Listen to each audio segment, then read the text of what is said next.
ছোলার সাথে গুড় খাওয়ার উপকারিতা। বন্ধুরা, আপনি যদি সারাদিন ক্লান্তি আর দুর্বলতা অনুভব করে থাকেন, তাহলে কোনো ব্যয়বহুল পরিপূরক ছাড়াই আপনার শক্তি বাড়াতে পারেন। বন্ধুরা, আপনারা গুড় এবং ছোলা খেতে পারেন। এটা আপনার শক্তি এবং কর্মক্ষমতা বৃদ্ধি করে এবং বীর্যের ক্ষতি দূর করবে। এই দুটি আপনার শরীরে জাদুর মতো কাজ করতে পারে। এগুলো সস্তা হলেও খুব উপকারী এবং আপনাকে শক্তিশালী করে তোলে।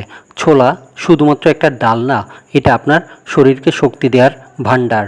ছোলায় প্রচুর পরিমাণে প্রোটিন, ফাইবার এবং আয়রন থাকে, যা কেবল আপনার পেশিকেই শক্তিশালী করে না, এটা আপনার শরীরের ক্লান্তি দূর করে, বীর্যপাতের ক্ষতিপূরণ করে। যারা নিয়মিত ছোলা খায় তাদের শরীর সুস্থ থাকে। গুড় আমাদের মুখে মিষ্টি দেয়। গুড়ে আয়রন, ক্যালসিয়াম এবং পটাশিয়াম থাকে। এটা আপনার রক্ত পরিষ্কার করে। গুড় খেলে রক্ত সঞ্চালন উন্নত হয়, যা আপনার পেশিকে শক্তি দেয়। গুড় খেলে বীর্য সঠিকভাবে উৎপন্ন হয়, যা শারীরিক দুর্বলতা দূর করতে পারে। একটা ছোট গুড় আপনার শরীরের তাপমাত্রা ঠিক রাখে এবং আপনাকে সারাদিন শক্তিতে ভরিয়ে দেয়। ছোলা এবং গুড় একসাথে খেলে শরীর থেকে ক্লান্তি এবং দুর্বলতা দূর হয় এবং শক্তিশালী হয়ে ওঠে।